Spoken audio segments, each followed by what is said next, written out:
Talaga ninyo ang mga iyon at naging sa akin. Kapag may nagtanong sa inyo, sabihin ninyo kailangan niyo ng Panginoon at ibibigay niya agad ang mga iyon sa inyo. Sa gayon, natupad ang sinabi ng propeta, sa lungsod ng Sion ay ipahayag ninyo. Tingnan mo, ang iyong hari ay dumarating. Siya'y magpapakumbaba, basta't mo siya'y nakasakay sa isang asko at sa isang bisino na anak ng asko. Lumakad ang mga alagad at ginawa iniutos ni Yahweh. Dinala kay Jesus ang asko at ang bisino at isinapit sa likod ng mga ito ang kanilang balabal at sumakay si Jesus. Maraming naglatag ng kanilang balabal sa daan. Mayroon namang pumutol ng mga sanga ng kahoy at ito'y inilatag sa daan. Nagsigawan ng mga tao na uuna at sumusunod sa kanya. Sigaw nila, purihin ang anak ni David, pinagpala ang dumating sa pangalan ng Panginoon, purihin ang Diyos. Pagpasok ni Jesus sa Jerusalem, nagulo ang buong lungsod. Sino kaya ito? Tanong nila. Si Jesus, ang propetang taga-Nazaret sa Galilea.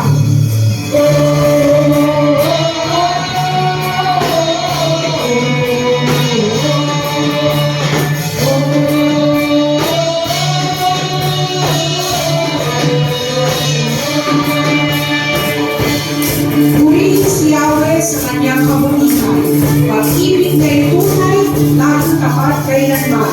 Ang taga-Israel, bayaang sa pilit kanilang ihaya. Pag-ibig ni Yahweh tunay, laging tapat kailanman. Kayong mga pari ng Diyos na si Yahweh, bayaang magsaysay. Pag-ibig niya tunay, laging tapat kailanman. Ating iwan na iwan!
Hindi sapat yan! Because we will figure out hallelujah to Him, okay?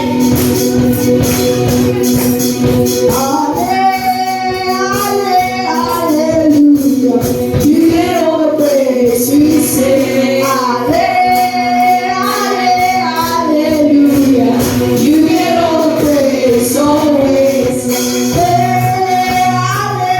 Hallelujah. You get all the praise. We say hallelujah.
surrounded. This grace is the water, my enemy's swallowed. As long as I'm here, I've got a reason to praise the Lord, oh my soul. Praise the Lord, oh my soul. My voice when I'm feeling, my praise when my praise is the Lord, my praise is the Lord. You see the control. My praise is the weapon, it's more than time, more than time. My praise is the shower that brings Jericho down. As long as I'm breathing, I got a reason to praise the Lord. Oh, my soul. Praise the Lord. Oh, my soul. I won't be quiet. My God is alive. How could I keep it inside? I won't be quiet. My God is alive. I won't be quiet, oh Lord. I won't be quiet. My God is alive. How could I keep it inside? Praise the Lord, oh my soul. Bless the Lord.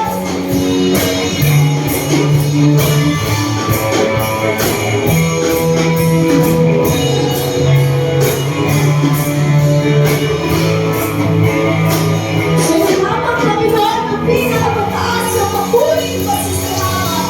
Amen, amen, amen.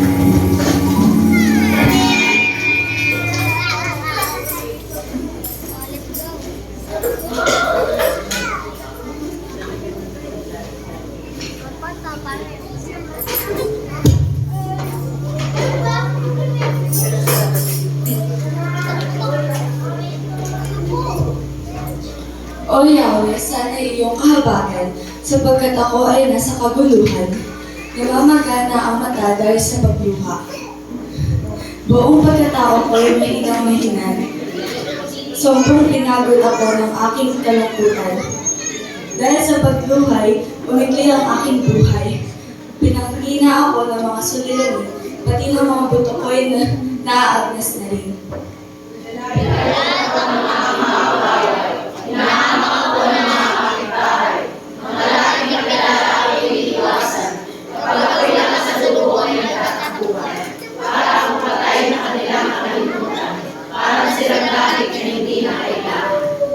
Maraming mga banta akong naririnig mula sa mga kaaway sa aking paligid. May masama silang binabalak sa akin. Plano nilang ako ay patayin. Subalit sa iyo, Yahweh, ako'y nagtitiwala. Ikaw ang aking Diyos na dakila. Ikaw ang may hawak nitong aking buhay. Iligtas mo ako sa tagapagsikot ng mga kaaway. Itong iyong lingkod sana ay hinagin. Sa oras mong pag-ibig, ako ay sanibig.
small, but my God is big. I might be small, but my God is big. My God is bigger, so much bigger. God is bigger than anything. Bigger than the big, bigger than the tree, bigger than the whale, deep down in the sea. Bigger than the bully and anything that's woolly. He is bigger, bigger. I might be small, but my God is big. I might be small, but my God is big. I might be small, but my God is big. My God is bigger, so much bigger. God is bigger than anything. Bigger than the house, bigger than the plane, bigger than the train, bigger than my worry and anything that's fluffy. God is bigger, bigger. I might be small, but my God is big. I might be small, but my God is big. I might be small, but my God is big. My God is bigger, so much bigger. God is bigger than anything. I might be small, but my God is big. I might be small, but my God is big. I might be small, but my God is big. My God is bigger, so much bigger. God is bigger than anything.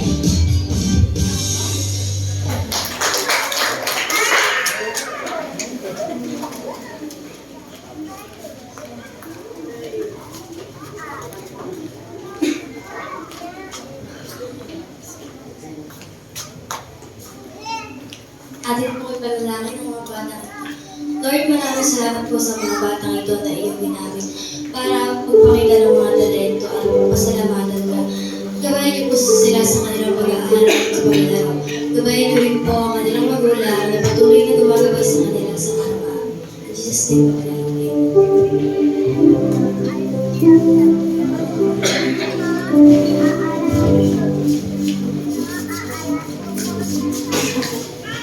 Sige po tayo sa hindi sa pagbasa sa Mateo Kapitulo 21, versikulo 1 hanggang 11.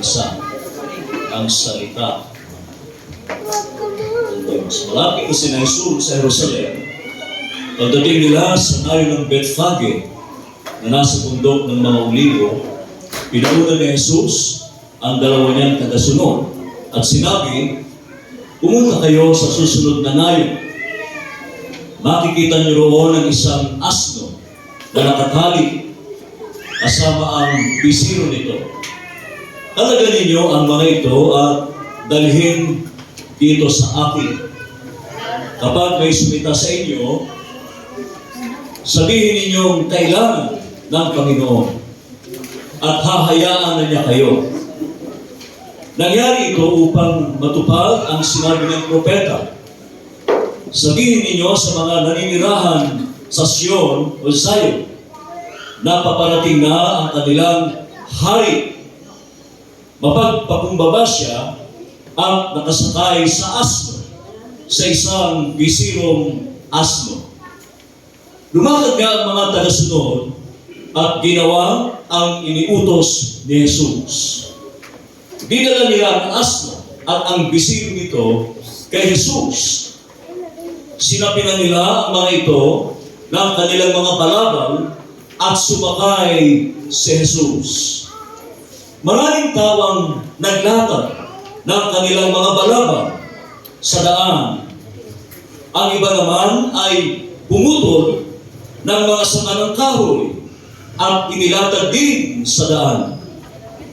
Ang mga tao sa unahan ni Jesus at ang mga nasa hulihan ay sumisigaw, purihin ang anak ni David, pagpalain ang dumarating sa pangalan ng Panginoon. Purihin ang Diyos. Nang pumasok si Jesus sa Jerusalem, nagkagulo ang buong lungsod at nagtanungan ang mga tao, sino ang tao niya? Sumagot ang mga kasama ni Jesus, siya ang propetang si Jesus na taga Nazareth, na sakop ng Galilea. Ang mabuting balita ng ating Panginoon.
ikakalago ng iyong iglesia.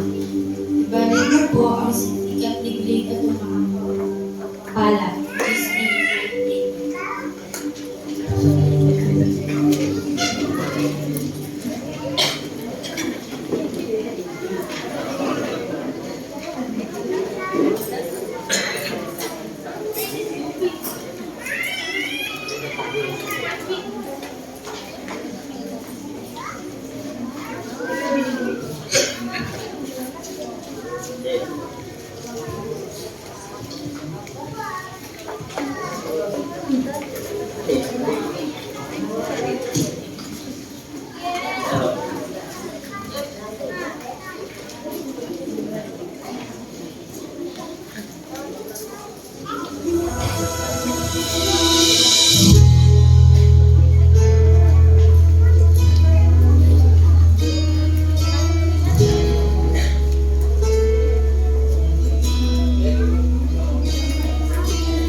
I just wanna speak the name of Jesus over every heart and every mind. 'Cause I know there is peace within your presence. I speak Jesus.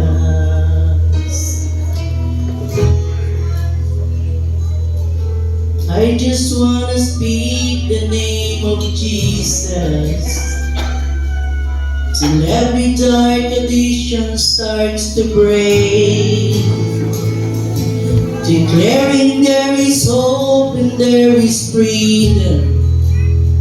I speak Jesus. Power, your name is healing. Your name is light. Break every stronghold. Shine through the shadows. Burn like a fire.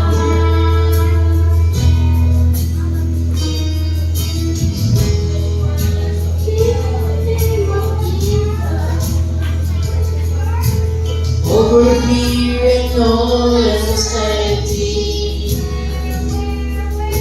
To every soul and captain by depressions, I speak Jesus.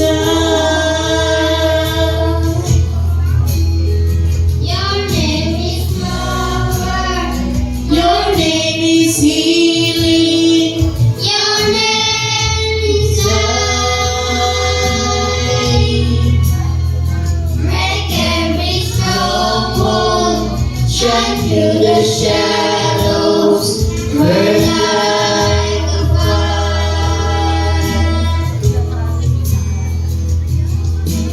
Jesus from the Lord. Jesus in the street. Jesus in the darkness over every enemy. Jesus for my family. I speak the holy name. Jesus.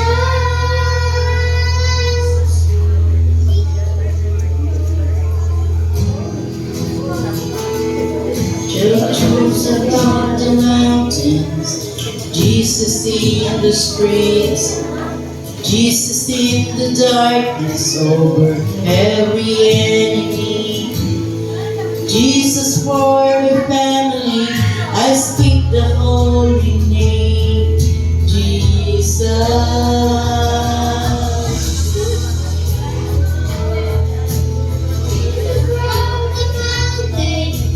Jesus in the streets, Jesus in the darkness over every enemy. Jesus for my family, I speak the holy name, Jesus.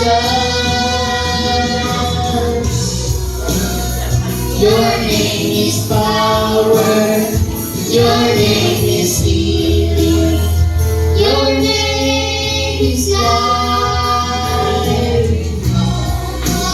Shine through the shadows, burn like the fire.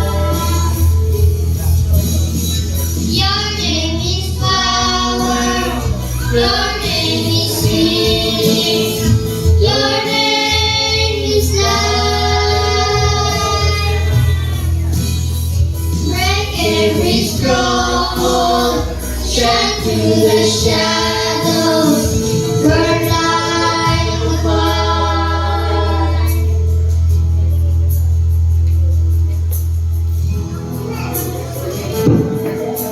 I just wanna speak the name of Jesus over every heart and every mind. 'Cause I know there is peace within your presence. I speak Jesus.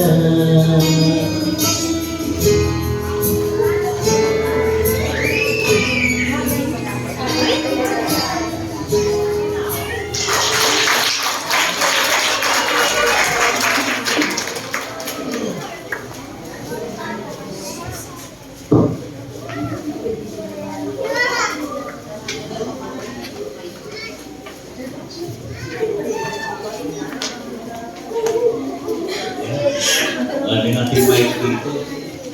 Parang tatlo yung bibig ko. Magandang umaga po sa ating lahat. Talaga naman napakasaya. Meron lalong nagpasaya nung may nag-trio sa atin ngayong umaga. Ang lalong nalamig. Ngayon po ay triumphal entry. Okay? At ito yung sinasabi nating Palm Sunday o Linggo ng Palaspas. Sige nga po, ibigay mo yung mga palaspas ninyo. Kaya, pawag na. Pinatapos, baliw-baliw na yung inyo. Dali pa. Pawala-wala eh. Si Daddy Rizzo. Agad na kayo. Sana po mapanindigan natin yan hanggang Sunday. Po.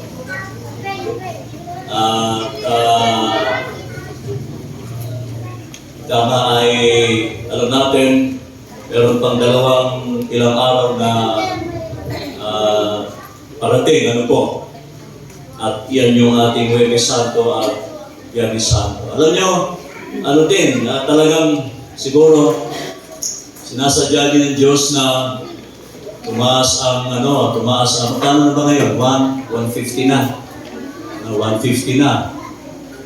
Talagang, may iwasan natin ng, pag-alagala, paglayas-layas. Huwebes Santo, after Thursday, yung ating feet washing, at saka yung communion. Alam natin na ugali ng mga Pinoy, ugali ng mga Pilipino, after po yan after ng Palm Sunday ay nagtatampisaw na. Pupunta na sila sa dagat. Di ba? Maganda rin po yan. Parang advantage din na tumaas ang gasolina. Salamat. Tumaas pa. Hanggat maaari, tumaas pa. Para mapirmi tayo sa bahay.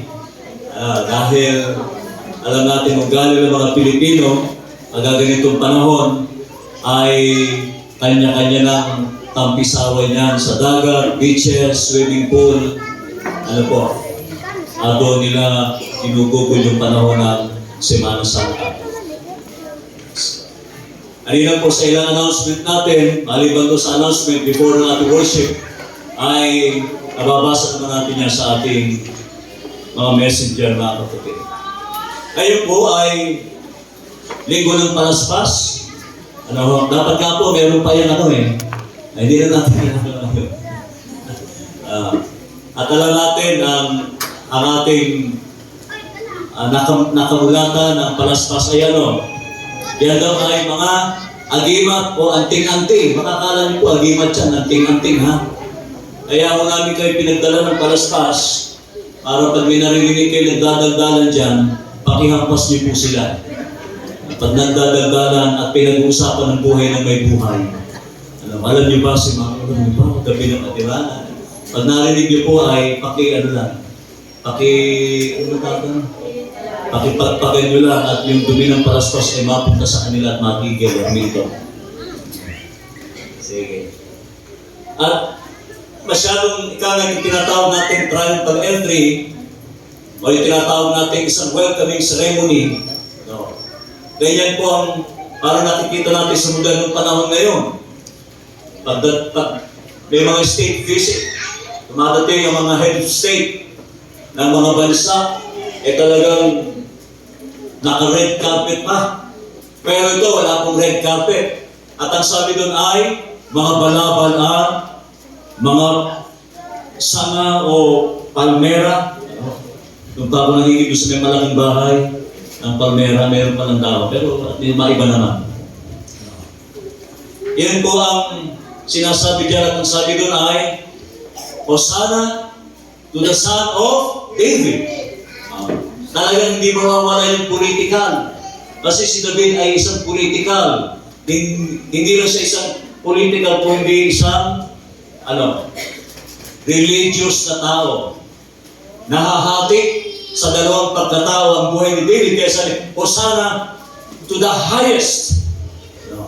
Hosanna in the name of the Lord. Yun ang ating nabasa, di po ba? Hosanna to the Son of David. Blessed is he who comes in the name of the Lord. Hosanna in the highest heaven. Ilang kaya ang maninindigan doon? Ilang kaya na hanggang sa dulo ay kasama pa rin ni Kristo? Baka naman karamihan lang sa kanila kasama lang sa kainan, kasama lang sa pamamasyal, pero hindi kasama sa pagpapakasakit. Hindi kasama sa pagtitiis. Hindi kasama sa pagsasakripisyo. Ang dami-daming characters. May mga kahulugan. Ano nga ba ang Bethphage o Bethphage? Means the unripe figs. Ang bahay ng hilaw na igos. Beth means house. Phage means unripe. Unripe figs. hilaw na igos. Kaya nung makita ni Jesus, yung isang puno ng igos na 3 taon lang hindi nagbubunga. Bagamat sariwang-sariwa yung kanyang mga dahon, pero ang inaasahan ni Jesus, meron ba namang igos na hindi namumunga? Alam niya, ang igos ay namumunga, pero madahon lang at hindi nagbubunga, hindi namumunga. May kahulugan din yun, may spiritual meaning din. May biblical na kahulugan din yun sa atin, mga kapatid. Bakit? Pagdating nila sa nayon ng Bethphage na nasa bundok ng Olibo, sapagkat ang bundok ng Olibo ay pisaan. Pisaan po yan. Para sila ay maka-extract ng maraming olive oil o langis. Diba? Nag-e-extract sila doon ng pisaan. Mga kapatid. Isa-isahin natin, ibig sabihin, bakit? May mga kahulugan at may mga mensaheng dinadala sa atin. Bakit? Pinauna ni Jesus, sabi ko nga, Baitus. O di ba, yung pag-disciple natin, may biblical decision. Baitus, bakit? Sabi dito, pinauna ni Jesus ang dalawa niyang alagad. Pero mas masaya kasi pag marami. Di ba ano? Mas masaya pag ang kerkong ay marami. Di ba? Halo-halong kwentuhan na yan, mas masaya. Hindi tayo lalakad, hindi tayo sasama. Pag 2 lang, malungkot. Pag 3 lang, malungkot. Kailangan 7 hanggang 10. Pero dito, kahit nagdadalawa lang, yung alagad na inutusan niya ay, sabi doon ay, ano po? Sila ay sumunod, pumunta at sumunod. O sumunod at pumunta doon sa utos ni Jesus. Pinauna ni Jesus ang dalawa niyang tagasunod, pumunta kayo sa susunod na nayon. At ang ginawa nga ng dalawang agad ay sumunod nga. Hindi na nagtanong, malayo ba yun? Magbibisikleta ba ako? Sasakay ba ako ng sasakyan? Magpo-fortuner ba ako? Magkikia pride ba ako? Marami tayong tanong bago pumunta. Ang dami nating tanong. At bago tayo sumunod, di ba? Bago sumunod ang mga alagad, wala tayong nabasang sila ay tumutol, nagreklamo o nagkamot ng ulo kung sila ay susunod o hindi. Basta sabi doon, pumunta kayo sa susunod na nayon. Ibig sabihin, medyo malayo-layo. Ano? Medyo malayo-layo. Siguro naman, mas malapit pa yung kapitbahay natin. Mas malapit yung nasa may Alphamart. Mas malapit po yun. Pag sinabing susunod na nayon, kabila pa po yun ng baryo, kabila pa ng basta nayon. Ano? At makikita nila ang isang mag-ina. Bakit yung dalawa? Pwede namang iwan yung anak. Bakit naman isinama pa yung anak? Baka may anak sinisipon pa. Hindi. Kailangan niyang ipakuha yung dalawa, isang nanay na bisiro at yung isang bisirong asno. Sapagkat yung na ay sumisimbolo ng lumang tipan. Sumisimbolo sa nakaraan. Na talagang hindi makasunod-sunod. Ang hirap naman talagang sunod dahil pinag-usapan natin yung Torah. Pinag-usapan natin yung Pentateuch. Hindi na natin alam yung masyadong Hebrew meaning yun eh. 5 aklat ang pinag-uusapan. Puro batas ang pinag-uusapan. Leviticus, Deuteronomy. Napakahirap naman talagang sumunod. Ano? Pero bakit kasama yung bisirong aso, yung anak mismo? Sinakyan ba pareho ni Jesus? Hindi. Bago dumating sa pintuan mismo ng Jerusalem, Jerusalem. Alam gusto niyo Jerusalem? So may kang Hebrew, Yeru means founded. Founded. Itinatag parang iglesia po natin. No? Sa susunod na anniversary ay 72nd day ito. Hindi po ba? Itinatag ng kanilang mga ninuno ang ang hirap kasi nung Hebrew, bagsak ako rito eh. Bagsak ako sa subject ng Hebrew. Jerusalem, yan. Nakahulugan ay Yeru means founded. Yerusalem, ang kahulugan ay city. Kaya sinasabi, yung ibig sabihin ng Jerusalem ay city of peace. City of peace. ng Jerusalem ang kabisera ng bansang Siya po ang kabisera ng bansang Israel hanggang ngayon. Napakahabang issue pa rin ang pinagtatalunan niya. Inaangkin pa rin ng mga Palestino hanggang sa ngayon. Na mayroong 120 members. Alam mo? Na mayroong din dahilan kung bakit 120 miyembro na tinatawag natin, Parliament Knesset. Pinag-aaralan kasi mga Parliament Knesset means assembly. 120 mga naglilingkod mismo sa puso, pinakasentro ng Jerusalem, puso ng Israel, na kung saan ay pilit na inaangkin ng mga Palestine. Alam po ng history niyan Hindi lang itong sa Google kundi may istorya. Minsan inaangkin natin, talagang inaangkin lang nila na sila yung mga followers, mga tagasunod, mga Kristiyano, pero hanggang saan natin binawagayway? Hanggang sa dulo ba ay makakarating tayo? Baka naman sa umpisa lang tayo nagbawagayway, hanggang nagkakapalipalit na. Sa umpisa lang tayo nagpapakita ng sigla na tayo yung mga followers, naglatag pakulo ng damit, ng mga sanga, ng mga pandera. Pero habang sila ay papalapit na doon mismo sa tinatawag nating sementeryo. Alam niyo po ba yung pinagpakuha sa kanya? Sementeryo po yun. Huwag na natin pagandahin. Memorial Sun. Hindi na natin pinagaganda yun. Sa madalit salita sa Tagalog, sementeryo po yun. Masyado na tayong mabulaklak pag nagpangalan. Pero ang katotohanan, yun po ay libingan. Sakripisyo. Kung ang Jerusalem, bago pumasok si Jesus, bago siya nakapasok sa pintuan, sakay-sakay siya ng inahing asno. At pagdating mismo, kung sinatawag ng triumphal entry, yung welcoming ceremony, di ba? Pagbukas ng pinto, saka siya tumipat doon sa isang bisirong asno, anak ng asno. Hindi po niya sinakyan pareho yun. Isa lang naman ang pwede ni Jesus Isa lang ang pwede niya, dalawa lang kami, alam mo, sakay din dalawang asno na kagamitan. Nakakatawa naman yun. Pagbukas ng pintuan ng Jerusalem na tinatawag natin the City of Peace, lungsod ng kapayapaan. Kung saan mga kapatid, yun ang puso natin.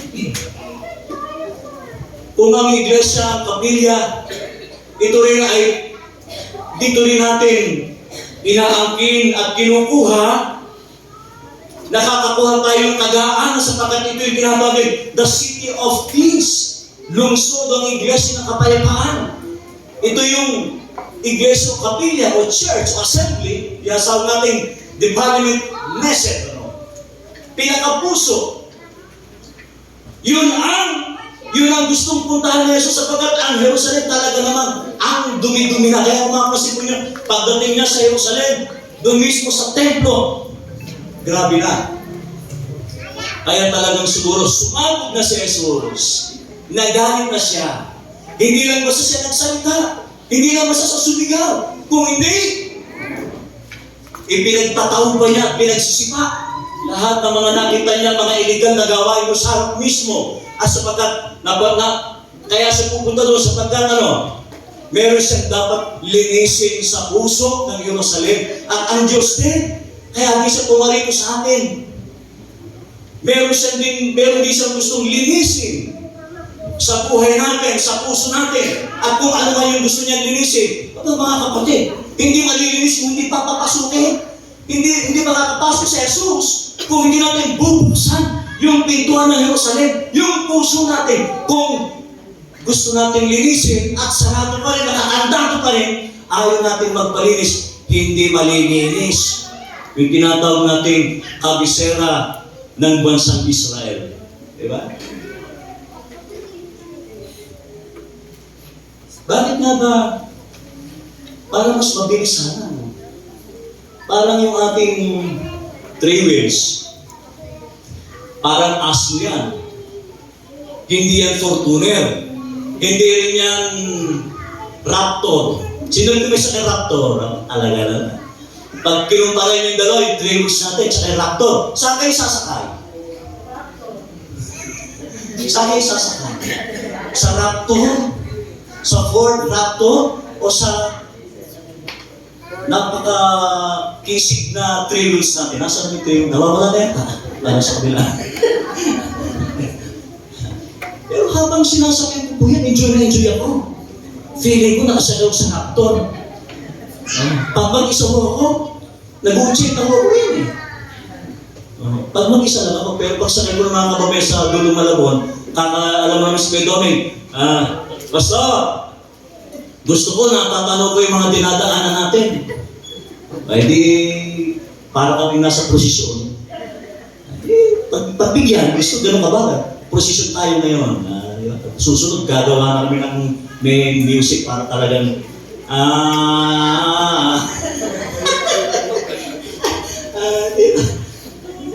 gusto natin ganun eh. Pero tanong, bakit mas pinili ni Jesus na umupo, sumakay sa isang donkey? Sa isang napakabagal. Pag nalakad pa yung donkey, parang tatamad-tamad po yan eh. Ganun lang ang lakad dyan. Tatamad-tamad. Kilig-lig pa. Hindi katulad ng isang kapayo sapagkat sa panahon ni David, hindi lang sa isang politikal, hindi lang sa religious na tao. Nahati sa dalawa ang kanyang karakter, pero nung dumating ay hindi isang politikal. Sapagkat ang inaasahan ng mga Jerusalem, sila'y hahanguin sa pang-aapi ng sa kamay ng mga ng Israel, ng mga Palestino, ng mga Hudyo, ng mga Romano. Sapagkat sila'y nasa ilalim ng gobyernong Romano. Iyon ang kanilang inaasahan. Kaya sabi na, Hosanna to the highest. Diba? Purihin ang anak ni David. Hosanna in the highest of the Lord.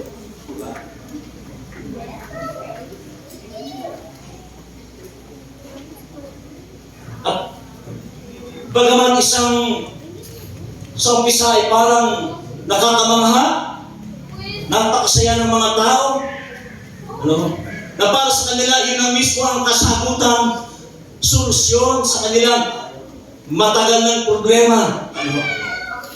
Kumakalam na sikura, nagugutom, kailangan nila ng medisina, di ba? Yun ang kanilang hinahanap, yung tutugon sa kanilang temporal, pansamantala lamang na pangangailangan. Yun ang kanilang inaasahan, di ba? Kung gano'n tayo kumisan, sikura lang. Paano naman yung eternal? Sapagkat dalawang klase, isang temporal at isang eternal. Yung temporal, kinakailan, kakalaman sigura, mabusog na ngayon, maya-maya, itong ka na ulit. Diba? At isa yun sa, hindi lamang masasabing, bakit nangyari yung tanong na bakit nangyari, kundi dapat mangyari ito, sapagkat ito ang inihula ni Propeta Zacarias sa 9:9, Zechariah chapter 9, verse 9. Na talagang, sabi niya, isang haring mapagpakumbaba na nakasakay sa asno, sa isang bisirong asno. Ilan na sa mga tao ngayon? Bakit nga ba sumakay si Jesus sa yung pala, simbolo pala ng ng humility. Simbolo pala ng meekness yun, ng pagpapakumbaba. Ikaw nga kapatid. Oh.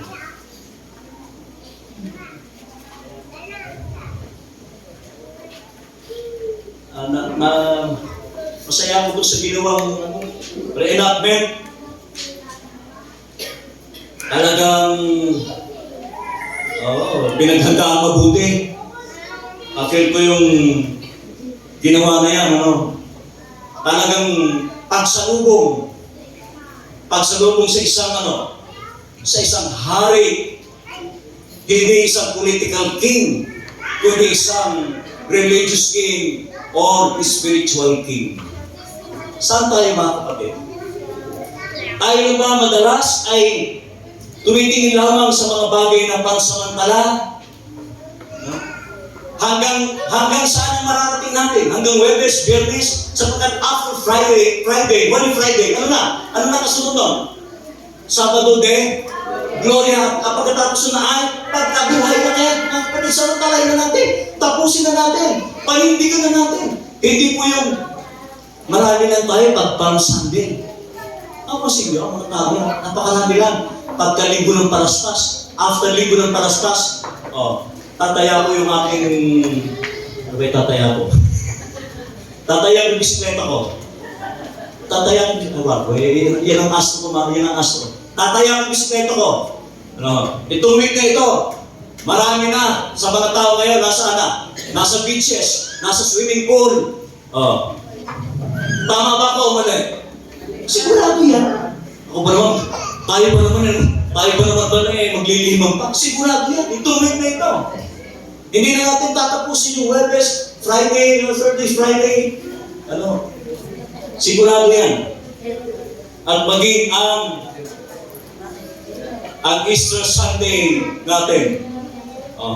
Sana po present tayo lahat doon. Sino ba mga present sa linggo? Present sa linggo. Tayo ba lahat makakapunta ron? Sa Bustos? Iwag-iway nga natin yung ating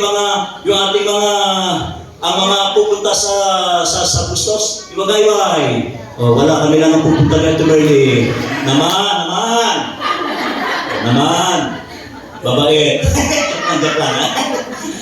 Kami lang ang nagpag-iway. Ate Merly, mukhang tayong dalawa lang ate sa isa sabi sa Bustos. Sabihin na natin, mag-report tayo bakit hindi sila pupunta. Meron pa naman kasi alas 8 tayo dito. Diba? So, maraming mga tao naglatag ng kanilang balaban. Pumutol ng mga sanga. Sumisigaw sila, Hosanna in the highest. Ako mga kapatid, hindi po pwede yung habang sakay si Jesus bilang tagapagdala, ilan sa atin ang mga asto na tagapagdala ng isang hari, tagapagdala, tayo ay tagapagdala ni Jesus sa ating mga bahay, sa ating kaibigan, sa opisina, dinadala ba natin siya? Paglabas dito ngayon di ba, makikita natin may mga dalang paraspas. Minsan, bitaw, malalaman pa nila tayo naniniwala. Pagpaganda na natin, ang mindsetting natin. May mga karanasan ko po sa ibang iglesia. Sabi, tabi na. Baka may makakita sa atin. Sabihin nila, nakikigaya tayo. Sabihin nila, kung ano yung palastas. Hindi nila kaya ipaliwanag. Pag dihawag silang palastas, baka may makakita po sa atin. Nakikigaya tayo sa palastas ng iba. Di ba? Ganun ang mindset natin, mga kapatid. Ano ba ang mas higit? O paano o ano ang pinakahigit na mensaheng dinadala sa atin, mga kapatid? Sino nga ba? Ano nga ba ang mga characters nito sa buhay ni Jesus? Ang isirong aso, kanyang sinakyan bilang isang anak. Tayo din bilang mga aso sa ating panahon ngayon, ilan sa atin ang nagiging tagapagdala. Ilan sa atin ang nagpapagamit sa Diyos bilang kasangkapan sa kanyang ministeryo dito sa lupa. Ilan sa atin? Hindi kailangan, kasi po yung mga kapatid, agad-agad, sumunod yung dalawang alagad. Hindi niya kailangan ng matalino. Hindi niya kailangan ng summa cum laude. Hindi niya kailangan ng cum laude. Ang gusto ni Jesus ay ang isang pusong madaling sumunod. Alam niyo mga kapatid, yung mga alagad, wala namang cum laude sa kanila. Lahat po sila below average. Wala po sila nito. Pwede na natin silang insultuin Si Jesus, dami-dami pipiliin Ito naman kami. Mas marunong kami mga Sadducees. Ang buhusay namin sa batas. Ang gagaling ng mga Pharisees. Bakit naman yung napili-pili mo Yun namang yung mga, ano pinapili niya? Basta. Ang baho. Kaya naman, magiging sa pagkatapos mo magsta, ang lasa ng amoy mo, di ba? Ang tanong kasi, bakit yun? Bakit sila ang napili ni Jesus? Sapagkat sila, yung may taglay na pusong madaling sumunod. pumunta kayo sa kabilang ngayon at kunin ninyo ang mag-inang at nanay na asno na aking gagamitin upang kasangkapan tayo. Yung isang nanay na asno, bagamat sabihin na natin mga kapatid, may edad na, wala po sa edad yung paglilingkod. Bagamat ang madalas na rin narinig, siguro pagkatapos na ng lahat, makagraduate na ako mga anak. Pag nakapag-retire na ako, tsaka na ako mag-i-involve, tsaka na ako magsisipag sa paglilingkod. Ganun po isa ng mindsetting natin, di ba? At pag talagang areglado na lahat, saka lang ako mag-i-involve at magsasasama sa mga kababaihan sa mga gawain. Di ba? Ha? May sinasabi si Ate Lalay, hindi ko narinig eh. Hindi na makalakad. Meron na mga po sasama pero hindi na makalakad mga kapatid. Ganun po ma'am ay, sana po, kung ang Jerusalem na ito na siyang sinasabi natin kabisera, o pinakapuso, pinakasentro, ang tanong lang papapasukin ba natin o hindi? Papayagan ba natin makapasok si Jesus? O mananatiling nakapinig o nakasarado lamang at mananatiling tayo ang naghahari? Kasi papasukin niya Grabe, ang Jerusalem mga kapatid, walang propeta at walang alagad, walang alagad na hindi pinastang pinatay mismo sa loob sa compound mismo ng Jerusalem. Lahat binato nila. Wala namang saksakang mangyayari nun. Babatuhin ka lang hanggang sa mamatay. At hindi nakaligtas ang mga alagad ko doon. Ano nga ba kamusta na nga ba ang puso ng ating Jerusalem? Ang Jerusalem ng ating puso. Talagang nga bang tinatawag itong City of Peace, the City of David, the City of Worship? Meron nga bang tunay na kapayapaan ang pinakapuso, ang sentro ng ating paglilingkod? Ang dami-dami nating iniisip. Napakarami mga kapatid. Ang dami-dami nating dala-dala. Kasi nga, ayaw natin papasukin. Ayaw papasukin ng mga tao. Gusto nila. Sila pa rin na naghahari-harian sa buhay ng mga tao. Di ba? At ang nakakalungkot, di ba? May mga tao pa rin hanggang ngayon sabi niya, sino kaya ang tao niya? Sino kaya ang tao niya? Sino kaya? Nadarating lang ito Di ba? Kung isa, hindi tayo nakakaiwas sa mga panliliba, sa mga panlilintas. Sino ba yan? Di ba? May nasasabing, ewan ko po sa parang may humahadang sa akin sa pagpasok. Lalo na po yung gaganapin namin pag-interview ng komite sa mga pastors, April 15. Talaga namang lilibakin. Talaga namang kami ay nagbibigay ng komento sa kanila. Kaya mo ba? Ano ba ang kalagayan ng pagkatao mo? Di ba? Ano ba talaga ang tunay na kasarian mo? Kailangan kasi magpalinis kung mayroong ibang damdamin, kailangan linisin yung Jerusalem. Para makapasok ang Kristo nito, ang Jesus na ito. At talagang masasabi natin, matagumpay na pagpasok ni Jesus sa Jerusalem. Baka hindi pa nakakapasok kasi nagagawa pa rin ng mga tao ang gusto niyang gawin. Pananakot, pagsasalita ng masakit, hindi pa talaga nakakapasok. Kasi kung nakapasok na, hanggang kang magpalinis sa ating Panginoon. Amen? Talaga nga bang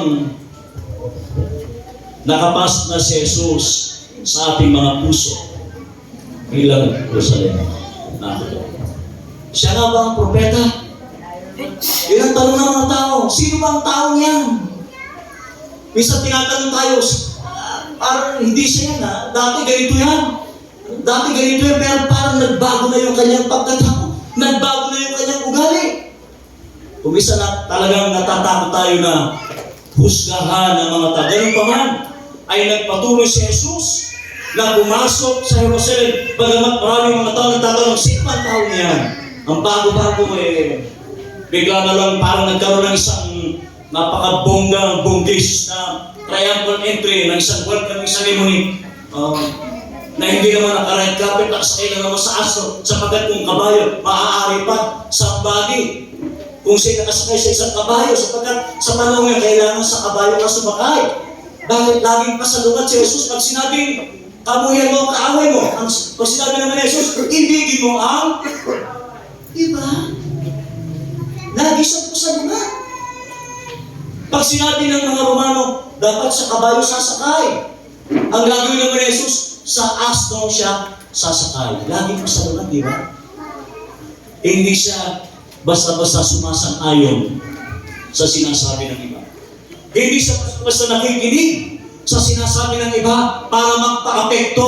O ngayon po, paglabas natin, baka iuwi nyo yung mga palaspas natin, ha? Iuwi nyo yan, at ilagay nyo sa pintuan ninyo.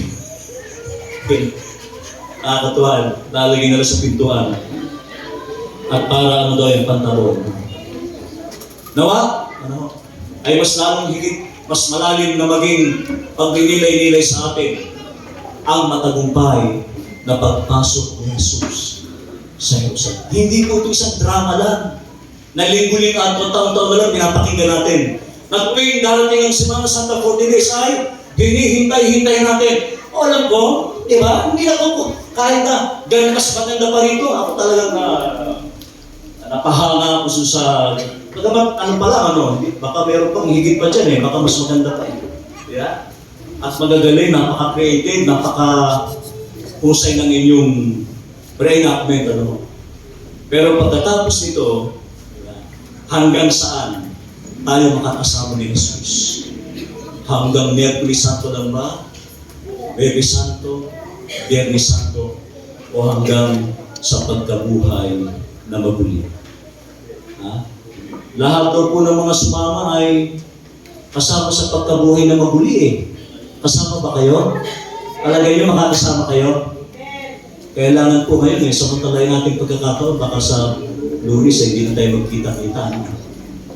Kasi hindi na, wala na si Jesus na wala Pero umaasa tayo lahat na hindi lamang ito isang drama, hindi lamang ito isang pagpapakita na tayo may mga hawak na palaspas, kundi ang pinakamahalaga sa lahat ay talagang habang pinapasok natin si Jesus sa puso, sa pintuan ng Jerusalem ng ating mga puso upang magpalinis ng ating mga pagkatao. Amen? Palain tayo lahat sa pangalan ng Ama, ng Anak at ng Banal na Espiritu. Amen.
Jerusalem. Muli ay pinakita mo sa amin ang nangyari ito sa lugar na kung saan ay pumasok ka sa Jerusalem mula sa bundok ng Olibo, mula sa isang nayon na inuutos sa Diyos sa mga alaga at hindi na sila nagdalawang isip, walang reklamo, walang pagtatanong, kaagad-agad ay sumunod po sila. Yun po ang isang bahagi ng talagang nakapasok si Jesus sa buhay nila. Hindi na nahihirapang sumunod, wala nang tutol pa, kundi isang salita lamang ay kumikilos ang mga alagad na ito. Maraming salamat po aming dakilang Diyos na sana hindi lang nakita sa amin na kami pahali-haleluya, pataas-taas ang kamay, katulad ng ginawa ng ilang mga tao, Hosana, Hosana, pero habang papalapit na ang mga sandali na mangyayari kay Jesus, ay pabawas na rin po ng pabawas ang kanilang bilang. Halos ang mga alagad na rin ang natira ng kanyang ina. Bagamat ang ilan sa mga alagad din sa dalawa ay pinagkaila siya, ikinatwa, at ipinagbili pa siya sa 30 pirasong tila. Gaano rin ba namin kadalas na ipinagbibili ka? Gaano rin ba kadalas na pinagpapalit ka namin sa mga bagay na temporal? Trabaho, barkada, at kung ano-ano pang mga okasyon. Yun nga ba ang talagang pinakamahalaga sa lahat? Talagang habang nagtagumpay ka na pumasok sa puso ng aming Jerusalem, kung saan ikaw ang sentro, ikaw ang nakaupo. Hindi kami na naghahari-harian sa aming buhay, kundi mayroong isang Jesus na nakasakay sa isang bisirong asno, simbolo ng kapakumbabaan, pagpapakumbaba at pagpapasakop sa kanyang Diyos. Salamat po, dakilang Diyos. Kami masaya muli aming naranasan muli ang ganitong pangyayari. Hindi man kami nagbuhay ng mga panahon yun, ay parang nagbabalik sa aming isipan. Parang kami rin ang kabilang doon habang sinasalubong ang Kristo na ito na nakasakay sa isang bisirong aso, nagwawagay-way ng mga kanilang mga pagpalak, simbolo ng pagsuko, simbolo ng pagpapasalamat. Iba-iba ang kanilang intensyon. Maaaring may nagtataas ng kamay dahil sila pinagaling. Maaaring sila ay nakatanggap ng biyaya o ayuda sa kumakalang nilang sigmura. Pero pagkatapos ng lahat, hinahanap na ni Jesus ang mga taong ito. Hindi na niya makita. Nasaan na sila? Mukhang ito yung mga tao sa panahon nilang pakainin man sila ng maraming karne ng tupa, ay hindi pa rin sila makalasa. Sa aming panahon din, pakainin man kami ng isang buong baka, hindi pa rin kami makalasa sa biyaya, sa pagpapala mo. Nakakalimutan pa rin namin isang Diyos na nagpapala sa amin at bumubuhay sa amin, nagsusustina ng aming kabuhayan at kaluluwa. Maraming salamat po, dakilang Diyos. Nawa po, lahat ng simbahan, lahat ng iglesia, hindi lamang ito isang pagpapakitang tao, kundi talagang nakapasok ka na sa buhay ng bawat isa sa amin. Isang matagumpay na pagpasok po sa Jerusalem ng aming mga Diyos. At gayon din, makapasok ka rin sa buhay ng aming mga leader sa buong bansa upang maranasan nila isang matuwid na buhay, pamumuno, leadership sa aming bansa na hindi na nanloloko, hindi na nagnanakaw, sapagkat kung ikaw ang makakapasok sa puso nila, lahat ng kanilang gagawin ay mabuti. Salamat po, dakilang Diyos, sa umagang ito. Naranasan namin ang isang tagumpay na buhay. At sa buong isang linggo, Kung sa linggo, samahan ka namin, hindi lamang sana sa kainan, sa pamamasyal, hindi lamang sa kung saan kami komportable, kundi samahan ka naman namin, Panginoon, sa ilang araw na mga sakripisyo mo dito sa inyo. Konting pagtitiis na namin, konting sakripisyo na namin. Hindi palaging sarili namin ang iniisip namin. Hindi palaging kapakanan namin ang iniisip namin kung saan kami masaya, kung saan kami nabubusog. Kung hindi isipin naman namin, bagamat isang linggo lang, kundi ito'y mahabang panahon na sinasamahan ka namin sa mga sakripisyo tulad ng inyong mga anak. Salamat po. Ito ang aming samot na langin sa makapangyarihang pangalan ni Jesus. Amen.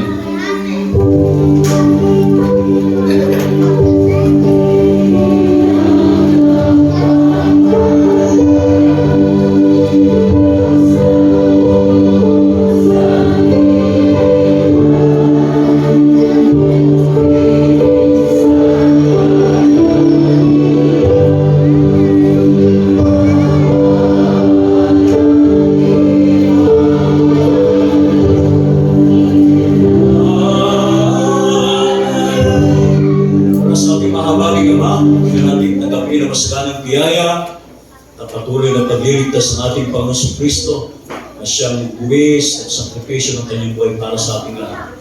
Patuloy na kaaliwan, naghahanapan ng pagkabuhay na maguli, dulot ng kanyang banal na Espiritu ang sa ating lahat, mula ngayon at pagpakailan pa.